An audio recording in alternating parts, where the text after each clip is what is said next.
Yes, we see you. We will try and pull out all the tricks for you tonight.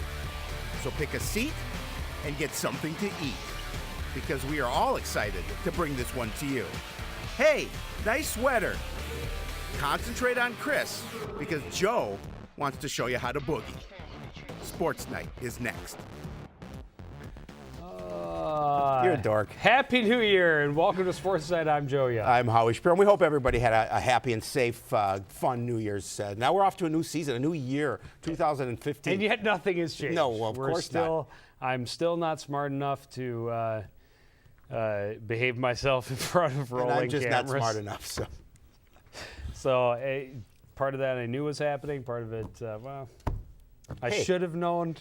You knew. You wanted it. You wanted to be on the intro of Sportsnight. I did. Every week you'd like to get on there. I know. It is my ambition every week. So we are back at it. Only a couple pieces of video to talk about, but a lot of teams getting in a lot of action over the holidays. Some teams had some time off, but as you may remember on our last program, we were missing a few results that we now have been able to track down, which is nice. So we have a lot of stuff to talk about, and by the time the show is over, we will be all up to speed and ready to rock and roll in 2015. I like it. So you're saying the last half of the show is just going to be nothing but about graphics? Nothing but No, graphics. middle of the show. Okay, all right. Middle of the show. All right. We have 2 hockey videos, a lot of graphics, 2 basketball videos. It's the way we roll. Let's do it. At least this week. We're going to right. start with the girls hockey team coming into the new year on a hot streak after an outstanding performance in their holiday tournament. Second annual Cardinal Cup started last Monday. Tournament, which features outdoor and indoor games, is already a huge success, and the Cardinals were determined to be successful in their very own tournament this time around. First game put them up against a struggling Cambridge Isani team, and the Cardinals showed no mercy as they moved on toward the championship. Coon Rapids power play midway through the first. They move into the slot. Brina Del Castillo will spin and finish, finding the 5-hole to put Cardinals on top 1-0. They never back off in this one. They keep the pressure on. Puck moved out front. Whitney Gregg with the backhand that beats the keeper low to the glove side, and that will double the lead. That opened the floodgates late in the first. Cardinals with a 3-on-2. Gregg moves it to Alyssa Hansen, who cuts back across, slides it into the wide open net. They'll add one more before the first intermission. Lily Hackett out of the corner finds Gregg on the doorstep. Just put your stick down. I'll play it right off of there. Gregg second makes it a 4-0 lead after 1. Power play pays off again early in the second. Puck moved to Heidi Hanula at the point. Walks in and scores high to the short side. Cambridge did get one back midway through the second, but then another power play goal for the home squad. Hanula plays it out front. Right here, Allie Stahlberger's shot is stopped, but she stays with it, gets the rebound home. Cardinals up 6-1 at that point. After another Blue Jacket goal, Cardinals answer. Hanula with a big one-timer from the point. It goes off of Liz Zarate.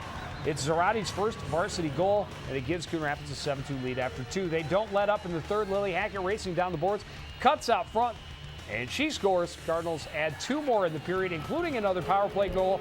They were 4 for 4 on the power play on their way to a 10-2 win.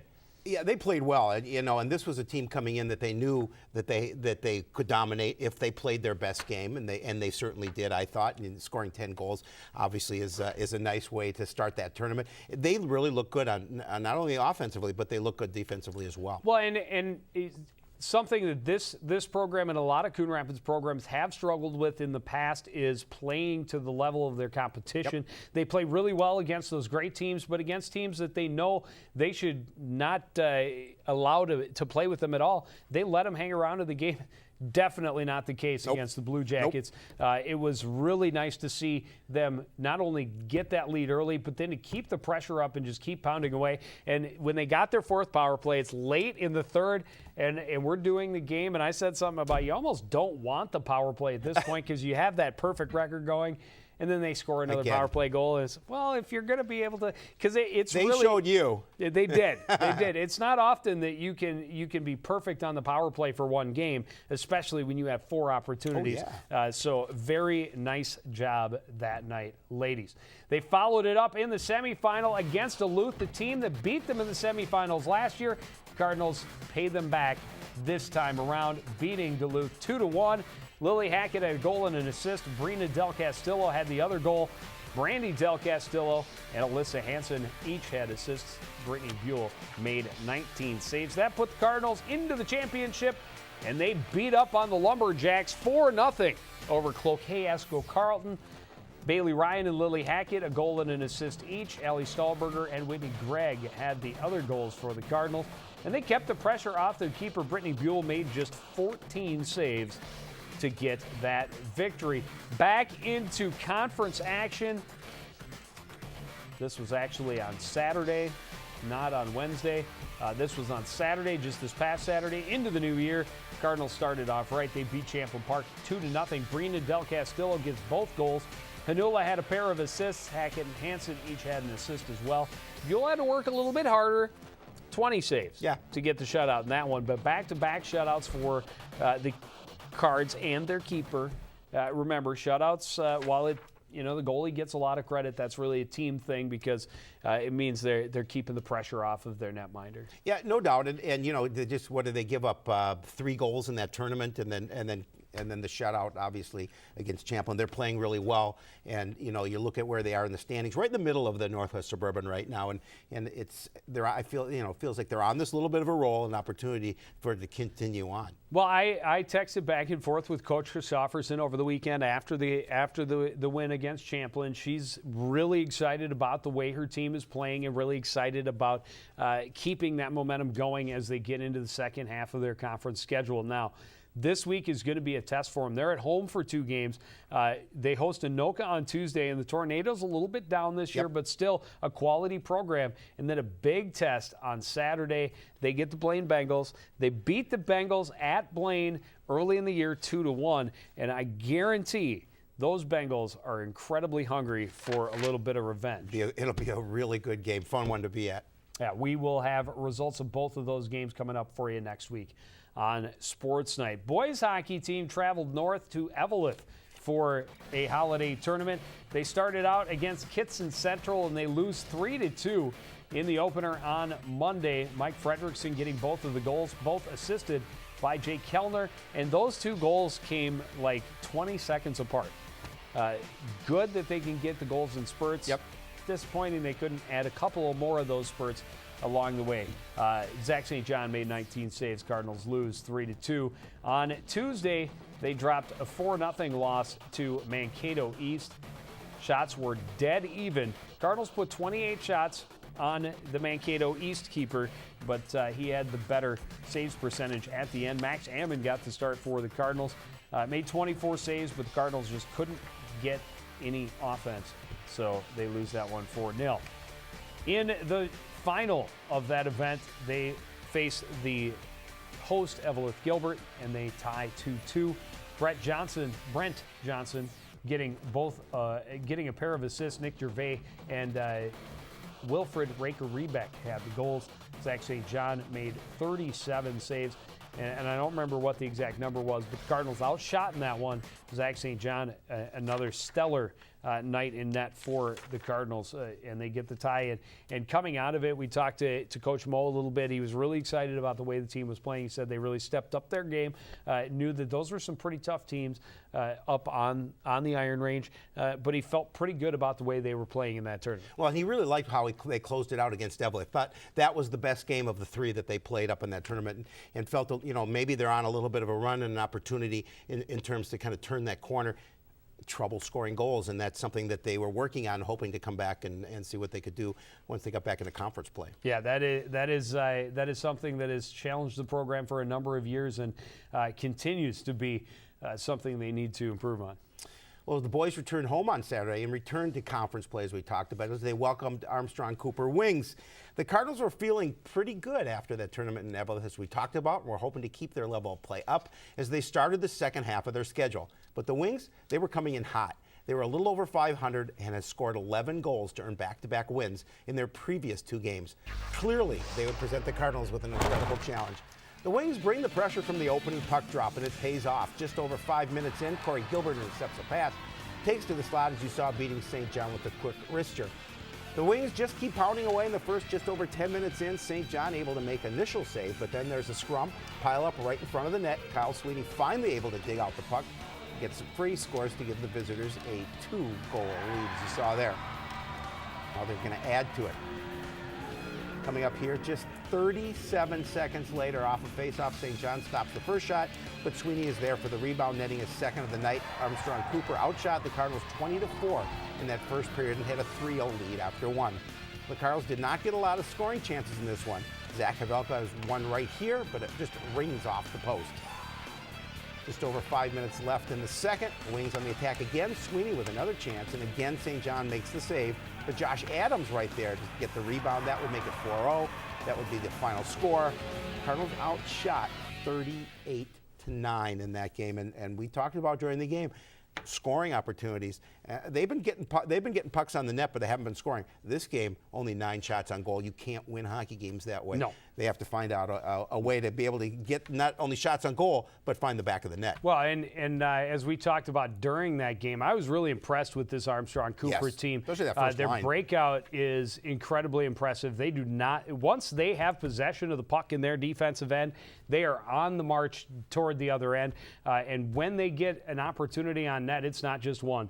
You saw it. 3 of their 4 goals coming on rebounds.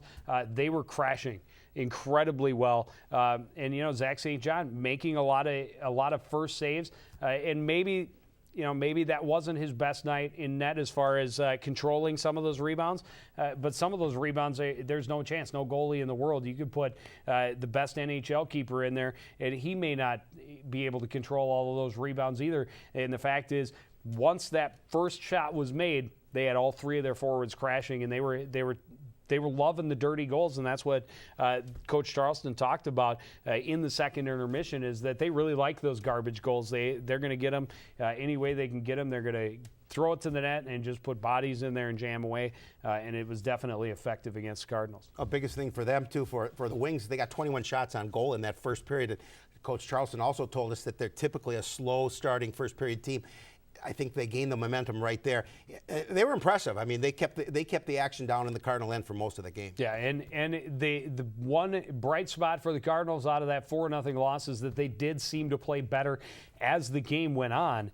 But now you look at them and say, now you're the ones that need to start a little bit better. Cardinals on the road for a pair against new conference opponents this week. They're at Irondale on Thursday, and they're at Totino Grace on Saturday, and hoping for a little bit better returns when we return to the desk next Monday night for Sports Night. Wrestling team went to Fargo for the Rumble on the Red over the New Year's weekend, and they did very, very well. Impressive. Cardinals finishing 3rd place out of, I think it's 62 teams that take part in this. One of the biggest individual tournaments in the upper Midwest, and the Cardinals came in 3rd place. A phenomenal finish for them. Tyler Birdall finished in 3rd place, best finish for Cardinal. Finished 6-1 with 5 pins. Oh, wow. Yeah, pretty good. I think he had 4 in a row. Impressive. I believe he had 4 in a row through the consolation bracket. Keanu Baker at 160 pounds finished 4th, had 3 pins, 2 major decisions in his 6 wins. Michael Bothwell, now he finished in 6th place with a 3-2 record, but he was winning in the consolation semifinal when he was injured, so he had to withdraw from that, and then he wasn't able to wrestle in the 5th place match, so finishes in 6th place. Josh Bryant finished 8th in the 138-pound class. Had a couple of pins and a major decision as well. A couple of the other guys picking up winning records. Bailey Ratliff at heavyweight, 3 pins, finishing 3-2. Jared Jolkowski at 132, 3-2 with 2 pins. Justin May at 145, 3-2 with 2 major decisions. And Nick Halseth at 220 was 3-2 with a pin. Another note on that is the JV team finished in 2nd place in the Rumble on the Red, and Tim Mandyke brought home the crown. Nice, gotta like that. I mean, those are some impressive numbers. You talk about this is an impressive tournament. There, as you mentioned, over 60 teams in there, and for them to finish 3rd, that's a great feather in their cap this year. Yeah, and reading Coach Adams's email recap of the weekend, you talk about Bothwell. If he's not hurt and he's able to get a couple of more team points, and There were a couple of other guys, he said, that had opportunities that couldn't quite get some team points that they could have easily finished second or maybe even challenged for first place. So a great way for the wrestling team to be going right now, and they've got another big week coming up. They're at Elk River on Friday, and as you may remember, the Elks beat the Cardinals during the regular season last year, but the Cardinals got them back in the section tournament at the end of the season. They're hoping to just take care of business right away in the conference schedule this year. Yep. They got, don't forget, Anoka is coming up at the end of the month. They are. And if the Cardinals continue to win in the conference, as they feel they should, that could be, once again, a battle with the conference title on the line. Cardinals will be at Monticello on Saturday for an invitational. Gymnastics team hasn't competed in a while, but as we talked about, we had been shy a couple of scores, finally able to track those down. This one was way back on Thursday the 11th. The Cardinals lose a tough one to Park Center, but score a 120.025, but look at Park Center, a 128.8. Right. The word I get is that Park Center's got a couple of club girls on their team that are just outstanding, and they are, one's like a level 9 or 10, so they put up really impressive numbers.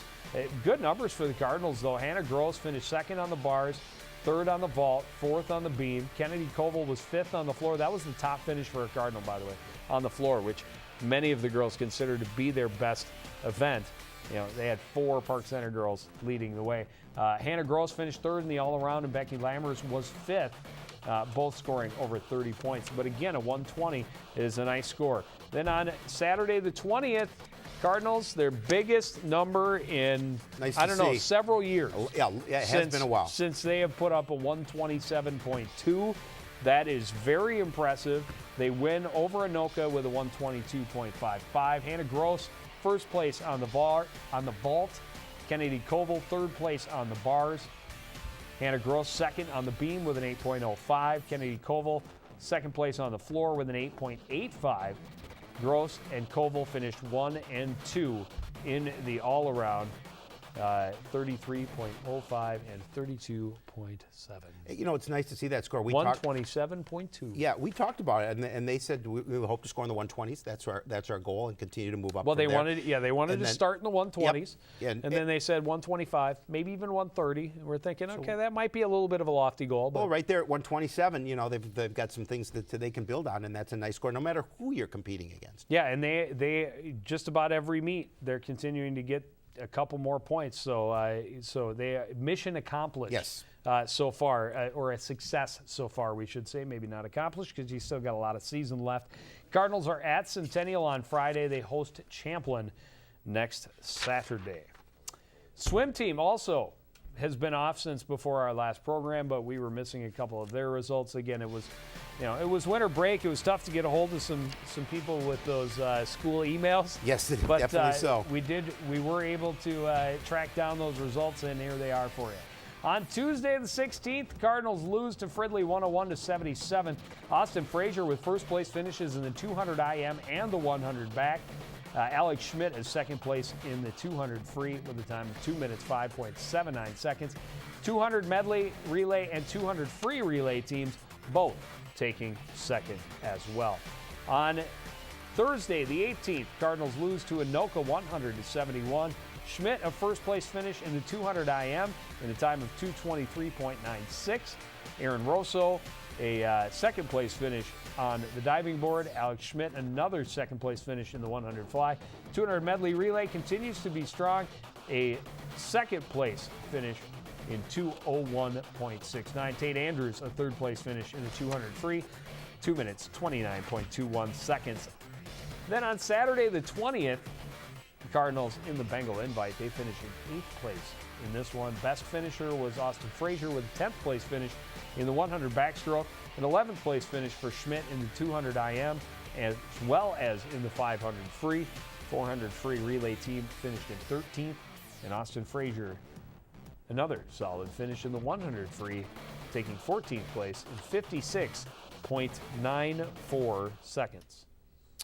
Yeah, we have next week. We have our opportunity to see the swim squad. So I was just going to mention that. Oh, The well, Cardinals are hosting Osseo on Thursday, and then next Thursday they host Park Center. And Howie, we'll be there.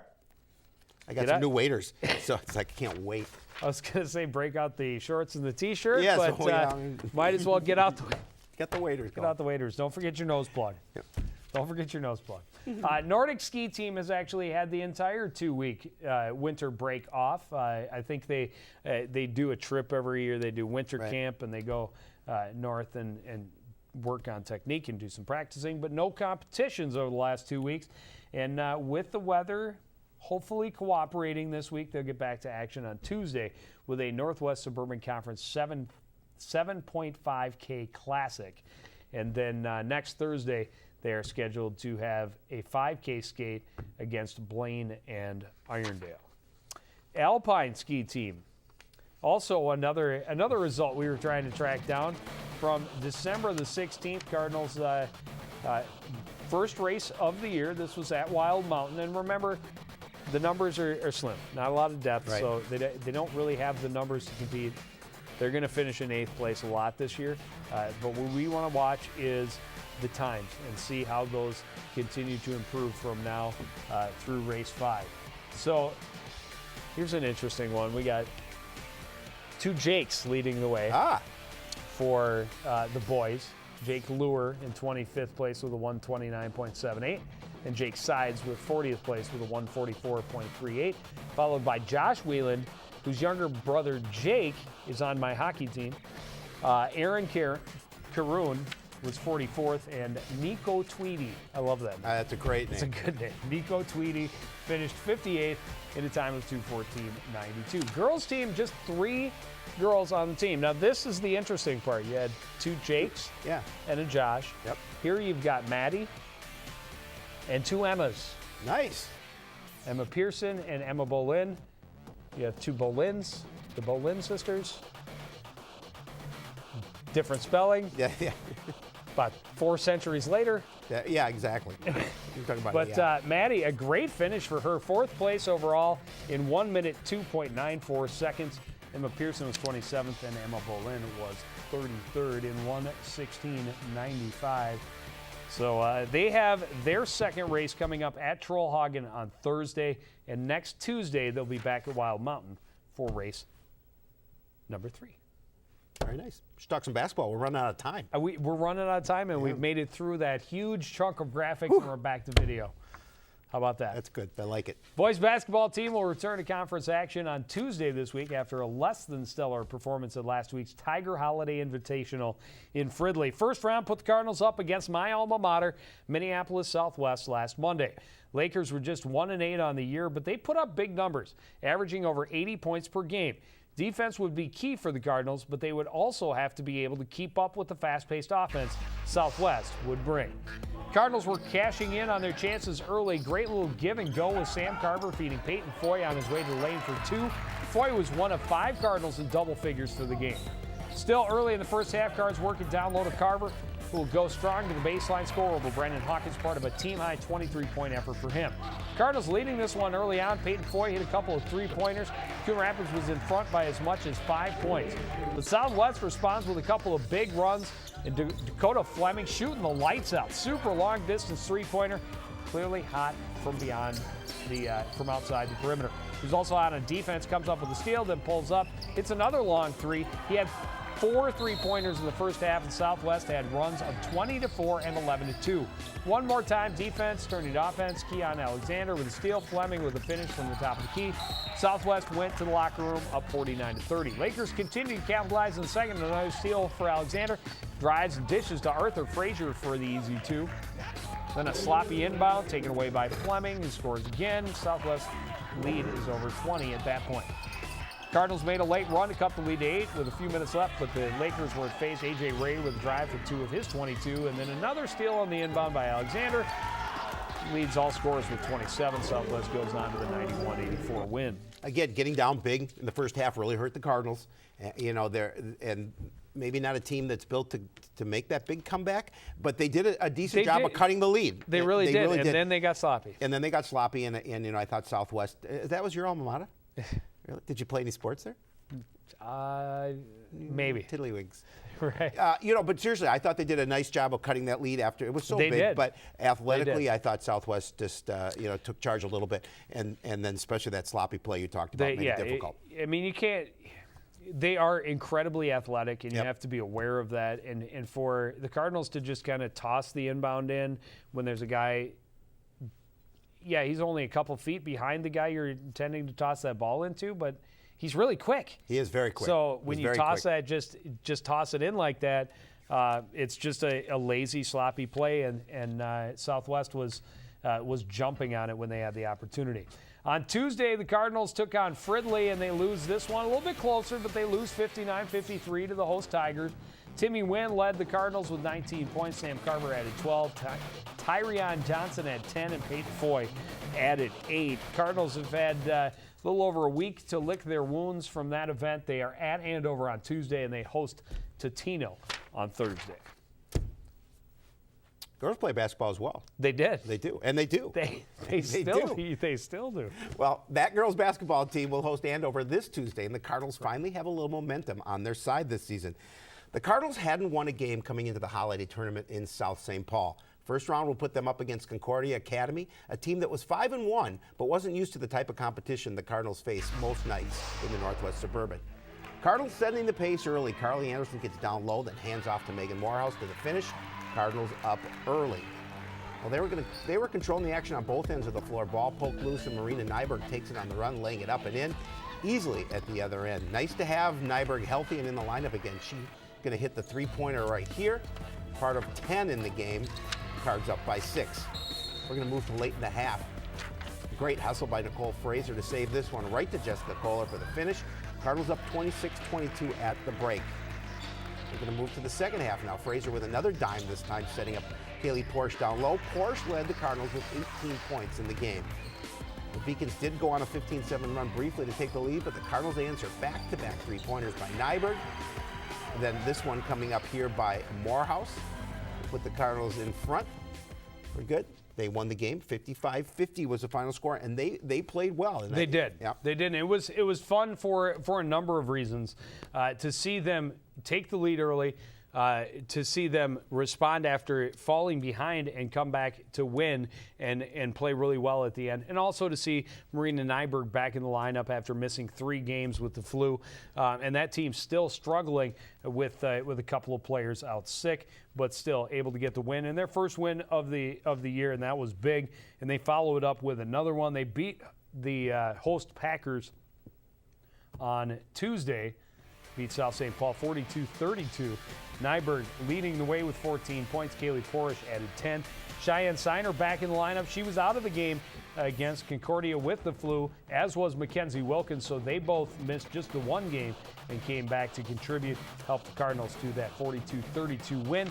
The Cardinals improved to 2-6 on the year. Still looking for that first conference victory. They're hoping to get it this week. They host Andover on Tuesday. And Howie? I think we'll be there. And then they are at Totino Grace on Thursday. There it is. Woo. Girls basketball coming up live at 7 o'clock on Tuesday night against Andover. And then next Tuesday, it's those same 2 teams. A little different sport, girls hockey. Coon Rapids at Andover live at 7:30. And then swimming and diving against Park Center live at 6 o'clock on Thursday the 15th. But that's going to do it for this edition of Sports Night. I want to thank everybody out there for joining us and continuing to support everything we do here at CTN. For the entire crew, including Howie Shapiro, I'm Joe Young, saying good night.